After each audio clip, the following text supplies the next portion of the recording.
Magandang araw kaibigan! Tuloy po kayo sa Felicidad's Channel. Sa mga kwento ng buhay at pag-ibig na hinalukay sa natatagong baul ni Felicidad. Pero bago po tayo magpatuloy, huwag niyo pong kalilimutan na i-like ang video, i-subscribe ang channel, at i-click ang notification bell para lagi kayong updated sa mga parating pa na upload.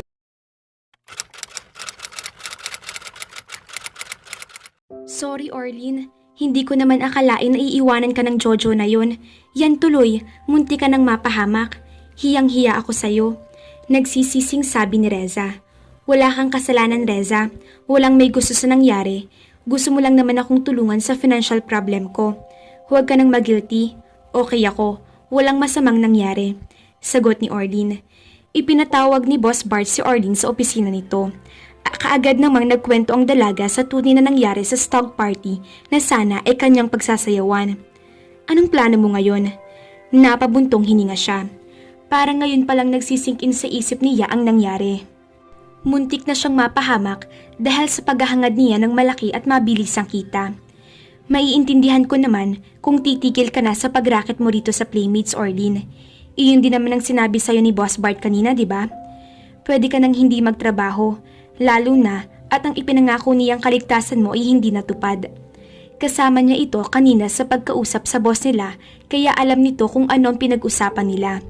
Dumiretso sila sa dressing room para makapag-usap ng maayos. Hindi ako pwedeng huminto, Reza. Wala akong ibang trabaho na pwedeng pambayad kay Mrs. Magnaye. Wala naman akong gagawin sa bahay kundi tumunganga at isipin ang lahat naming utang. Kung sa bagay, hindi naman talaga kita i-encourage na tumigil sa pagtatrabaho mo rito. Siguro, isasuggest ko na lang kay Boss Bart na huwag ka na lang ulit isabak sa stag party. Dito ka na lang siguro mag-perform para sigurodong safe ka. Iyon nga rin ang sinabi ni Sir Bart sa akin kanina sabi niya. Pero uuwi na muna ako ngayon. I had enough for the night. Ngayon lang niya nararamdaman ang epekto ng pinagdaan ng ordeal kanina. Parang nangihina ang pakiramdam niya. Teka muna pala, mababayaran ka raw ba para sa performance mo sa stag party kanina? Full payment naman daw ang ibinayad ng kliyente, kaya mababayaran daw ako ng buo. Saka may tatayo namang witness na talaga namang hinipuan ako ng groom sa stag party, kaya hindi pwedeng hindi sila tumupad sa kasunduan. At kasama din doon ang no-touch policy. Naalala uli niya si Richmond Olivar. Napakalaking tulong ang ibinigay nito sa kanya. Hindi niya alam kung ano na ang nangyari sa kanya kung wala ito roon. Dapat lang na magbayad sila ng buo. Aba, hindi biro ang trauma na pinagdaanan mo ngayon, sabi ni Reza. Oo nga thankful pa rin talaga ako. Paano? Uuwi na muna ako, Reza. Babawi na lang ako bukas. Sige, ingat ka na lang. Rarakit pa ako. Dumating yung customer kong Koreano. May private show ako mamaya sa VIP room. Malaki ring mag-tip si Silimin. Good luck sa show mamaya. Pagkatapos makipagbeso rito ay lumabas na siya ng dressing room. Paglabas niya ng Playmates, nagulat siya nang makitang nandoon pa rin si Richmond Olivar. Nakasandal ito sa kotse nito at nakatingin sa direksyon niya. Kinawayan siya nito pagkakita sa kanya. Gumanti siya ng kaway bago lumapit dito. Bakit nandito ka pa? Hinihintay kita, sagot nito. Bakit? Iimbitahan sana kitang mag-late dinner. Then, let's have a coffee afterwards. Bakit? Para siyang sirang plakas sa paulit-ulit na tanong. May i-offer ako sa iyong trabaho. Baka sakaling maging interesado ka. Anong trabaho? Mamaya na natin pag-usapan habang nagdi-dinner tayo. Awkward naman kung dito natin pag-usapan ang tungkol doon. Napansin siguro nito ang pagdadalawang isip niya. I'm sorry if I'm being too pushy. Anitong bumuga ng hangin. Ihahatid na lang kita sa bahay niyo kung pauwi ka na. Maybe we can have dinner some other time. Sige, mag-dinner na muna tayo, Rich. It's my way of saying thank you sa lahat ng tulong na ibinigay mo sa akin mula pa kanina sa stag party. Sabi niya.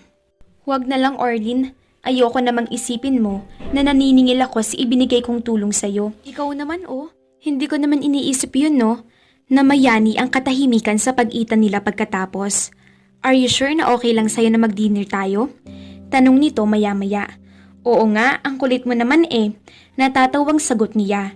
Para silang nagpapatintero. Ipinagbukas na siya nito ng pinto ng kotse.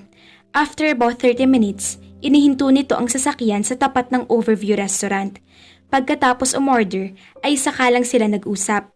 Hindi naman dahil sa hindi siya komportable sa lalaking kasama niya ngayon. Ano ba yung trabahong iaalok mo sa akin? Tanong niya. Kailangan ko kasi ng mag-aalaga sa anak ko. Baka lang naman gusto mong subukan.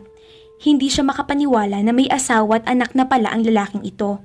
Akala pa naman niya ay may crush ito sa kanya. Pahiyang-pahiya siya sa naisip. Orlene, pilit siyang ngumiti rito kahit na hindi niya maintindihan kung ano ang nararamdaman niya ng mga sandaling iyon. Gusto mo akong ang maging yaya ng anak mo? Alam ko na ibang-iba ito sa trabaho mo ngayon, pero sure naman ako na safe ka at walang mangbabastos sa'yo. Kumunot ang noo niya. Sinasabi mo ba na masama ang trabaho bilang dancer sa bar? Bumakas ang guilt sa guwapong mukha nito.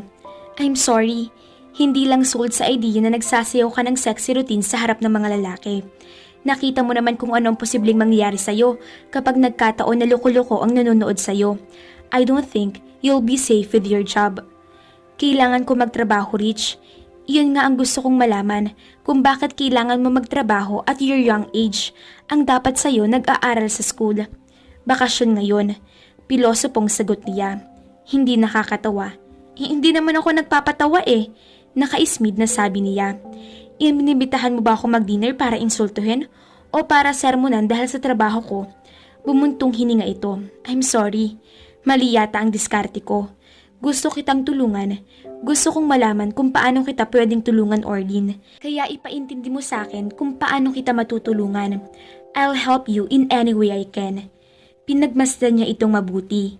Hindi lamang ang gwapong mukha ang nakikita niya sa lalaki. Alam niya na iba si Richmond sa mga lalaking nakilala niya. Bakit mo ginagawa ito? Bakit mo ba ako pinag-aaksaya ng panahon? Ayaw niyang umasa sa anumang posibilidad kaya diretso na niyang tinanong ito. She did not want to entertain any false hopes. Umiling ito. Huwag mo akong tanungin dahil hindi ko rin alam ang sagot. Wala naman akong balak magpakabayani at binabaril sa luneta. Tinitigan siya nito ng mataman. Ang totoo, hindi ko rin alam ang dahilan bakit gusto kitang tulungan. Hindi naman ako matulungin tao. Huwag ka sanang magalit sa akin kung gusto kong umalis ka sa trabaho mo sa Playmates. Pero honestly, hindi talaga iyon ang tamang lugar para sa'yo. Pagkatapos ng nangyari, hindi ko rin alam kung dapat pa nga akong bumalik sa Playmates. Pero wala naman akong ibang pwedeng puntahan. Kailangan kong kumita ng pera ngayong bakasyon. Kailangan ko talaga ng pera eh. Kung magtitiwala ka sa akin, pwede mo namang sabihin ang reason bakit ganoon ka na lamang kapursigidong kumita ng pera. Sandali lang siyang nag-isip.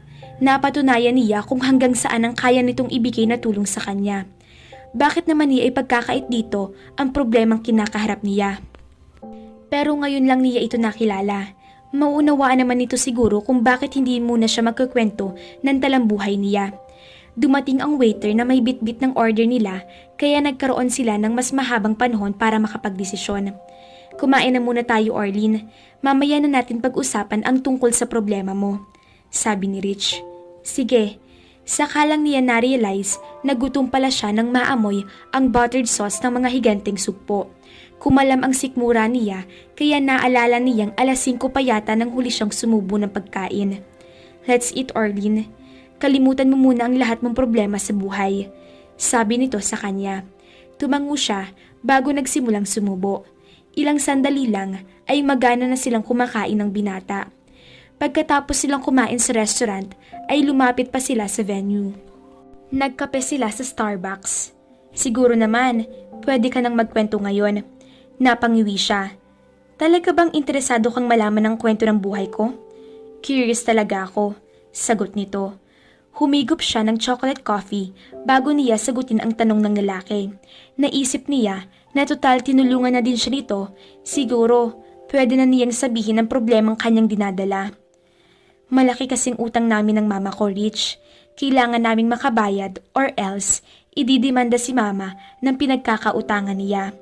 Ayoko namang makulong ang mama ko dahil kami na lang dalawa ang magkasama. Magkakahiwalay pa kami. Pumiyok ang boses niya kasabay ng pag-alala sa problema nilang mag-ina. How much? 200,000. At sa palagay mo, kaya mong kitain ang halagang yun sa pagsasayaw mo sa Playmates? Umiling siya.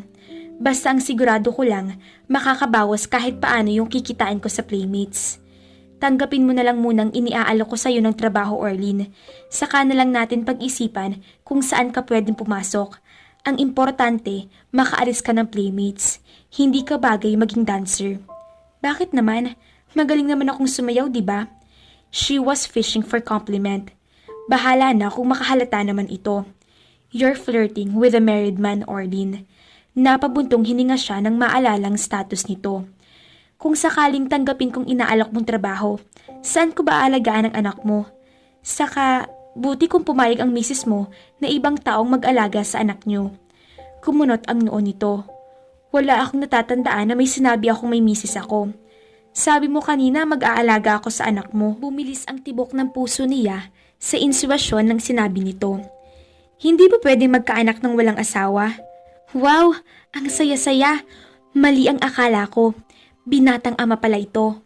False alarm pala ang pagsisentimiento niya. Para na rin niyang inamin sa sarili na attracted siya rito.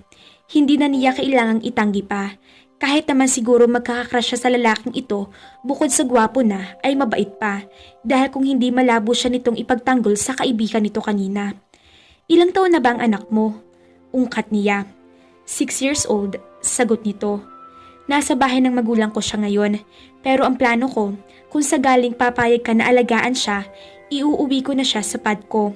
Parang yaya tutor ang magiging trabaho mo.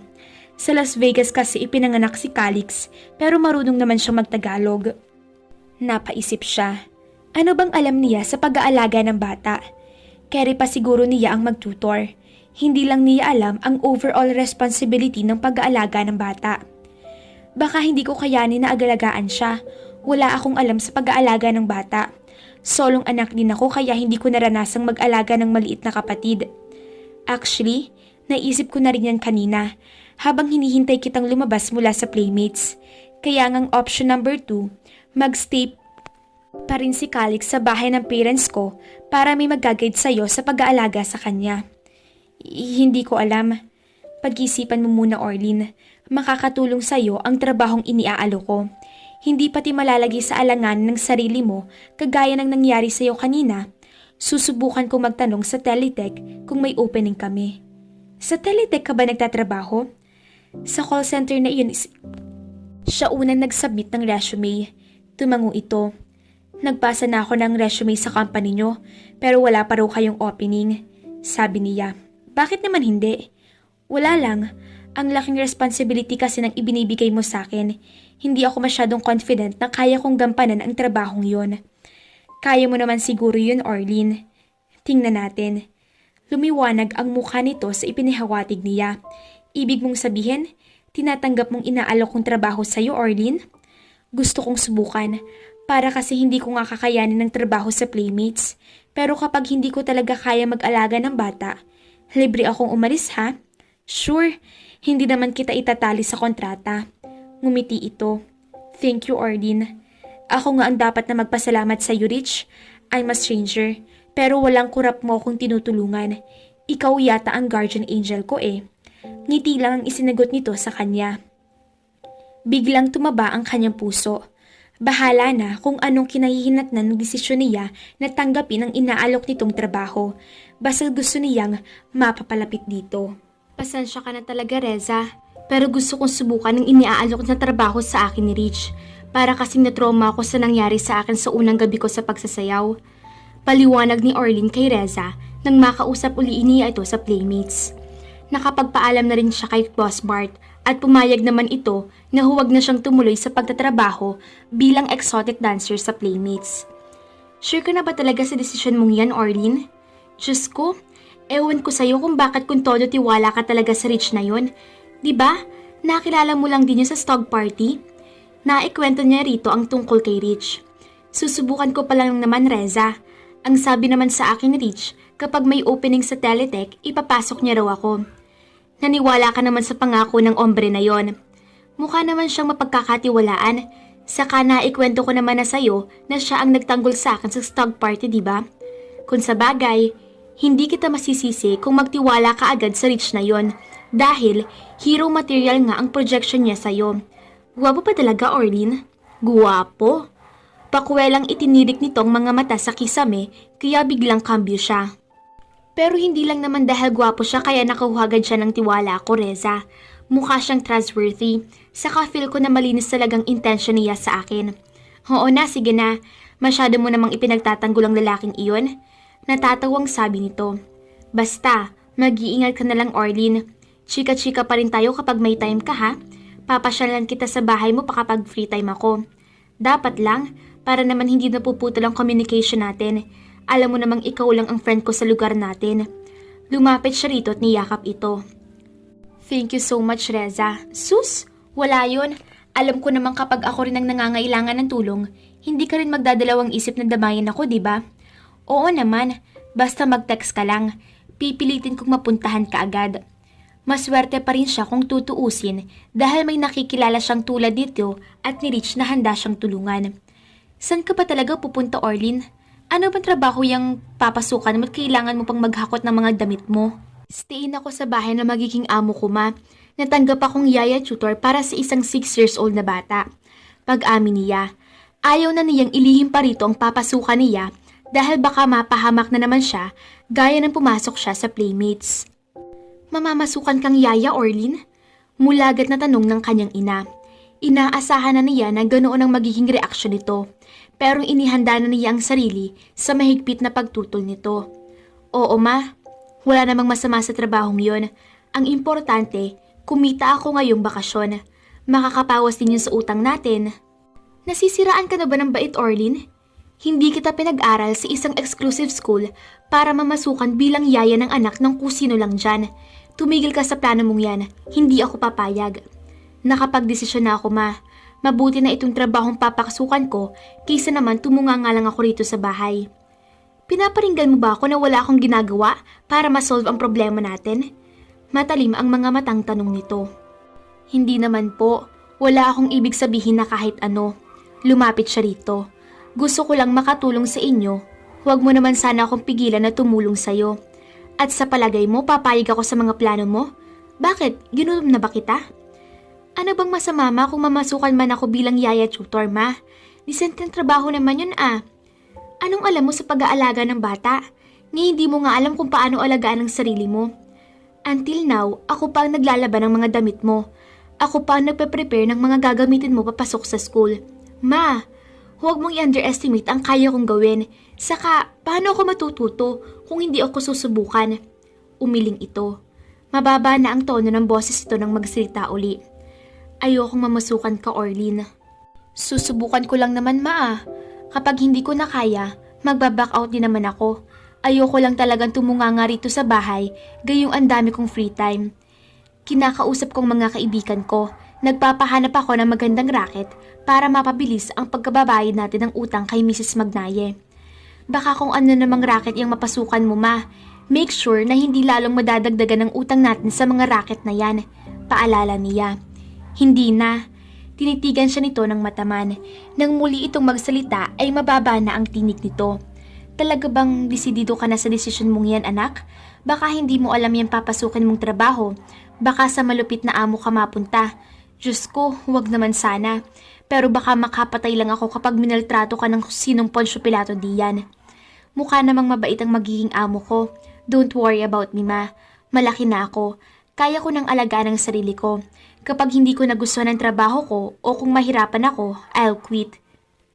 Kung pwede nga lang sana niyang ikwento rito ang sirkumstansya kung paano sila nagkakilala ni Rich para mabawasan ang pag-aalala nito ay gagawin niya.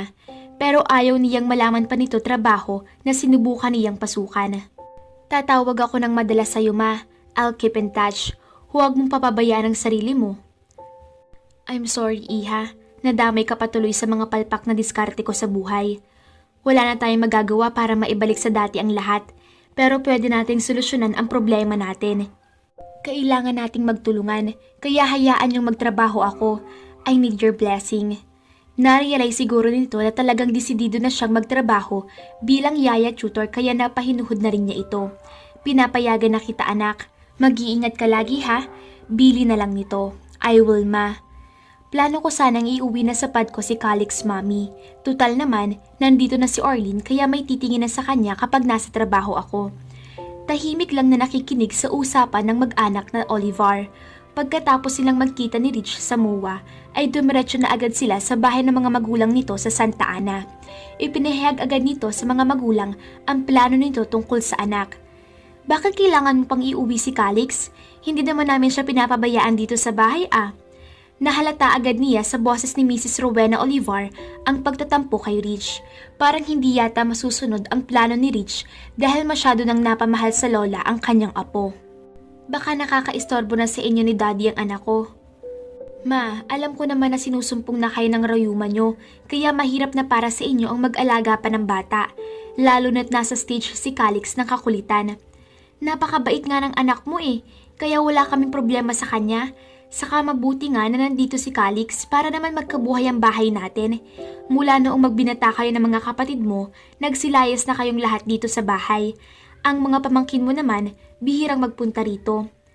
Bakit ka ba nagmamadali na kuhanin dito si Calix? Emergency ba? Tanong naman ni Mr. Olivar. Hindi naman dad, pero kung hindi pala urgent ang need mo na iuwi ang anak mo, pagbigyan mo na ang mami mo sa kagustuhan niyang dumito muna si Calix, iho.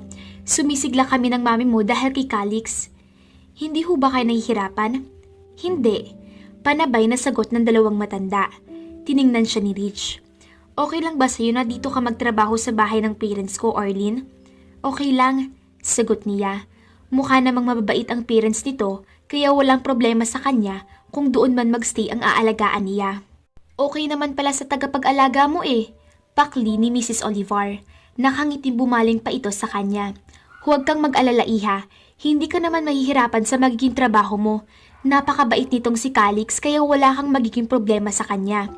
Pinupog pa nito ng halik sa pisngi ang apo. Mukhang aliw na aliw talaga ito sa apo kaya hindi nito mapakawalan si Calix. Hindi niya ito masisisi dahil cute naman talaga ang batang si Calix. Tahimik lang na nakaupo ito sa tabi ng lola niya.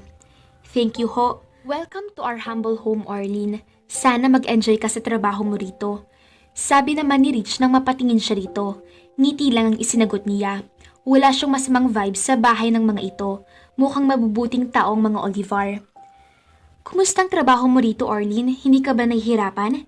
Tanong ni Rich. Hindi, sagot ni Arlene. 1 linggo na siyang nagtatrabaho bilang yaya tutor ni Calix. Actually, kaya ako nga inabangan ng pagdating mo ngayon ay dahil gusto sana kitang makausap. Humila ito ng silya sa garden set. Parang gusto kong kabahan sa tono ng boses mo May problema ba? Wala naman. It's not actually a problem.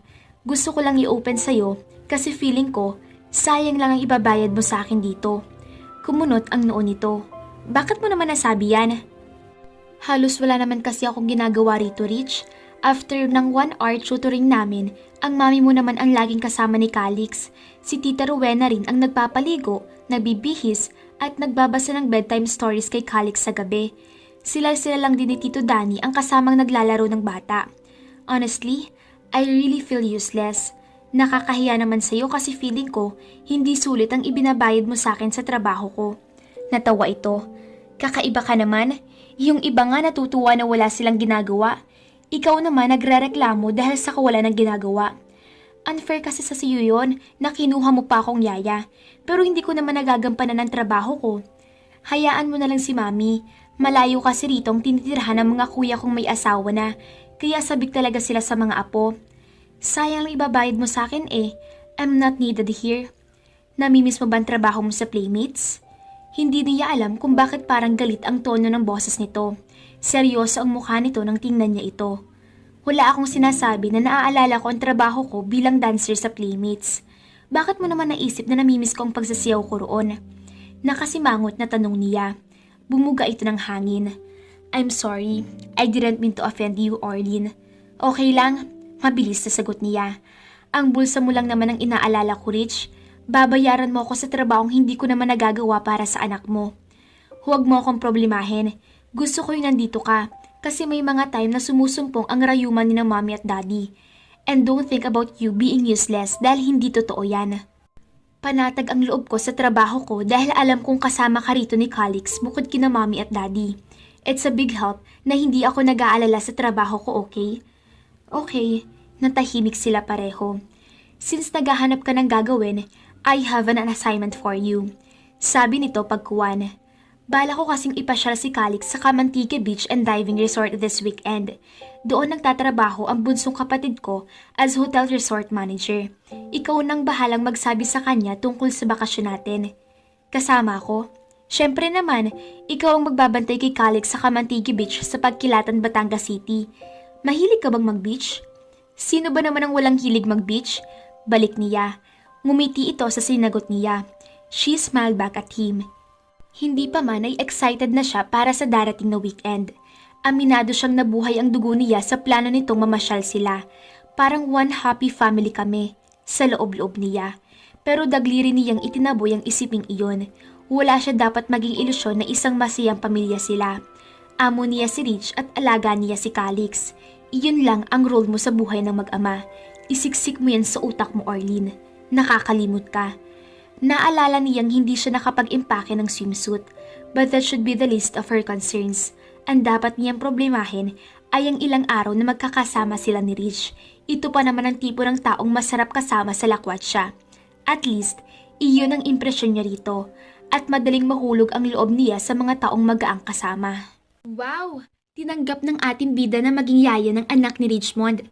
Paano na yan mga kafelisidad? Sa unang pagkikita pa lang ni Orlene at Rich ay nagkakrush na ang babae sa ating bidang lalaki. Habang tumatagal ay lalong nalalim ang feelings ng ating dalaga sa kanyang among binata. Mag-a-outing daw sa Kamantique Beach at nangarap na naman ng gising ang ating bida. Feeling niya, one happy family sila. Hay nako mga felisidad, may patutunguhan kaya ang pagsinta ng ating cute na bida? Abangan! Magandang buhay po mga ka-felisidad. Pakitulungan din po ang Rosalinda Channel, kagaya po ng suporta ninyo sa Felicidad. Hinihingi po namin na makikilambing din po ng like, subscribe, and watch kay Rosalinda na anak ni Felicidad. Maraming salamat po. Keep safe and God bless po sa ating lahat.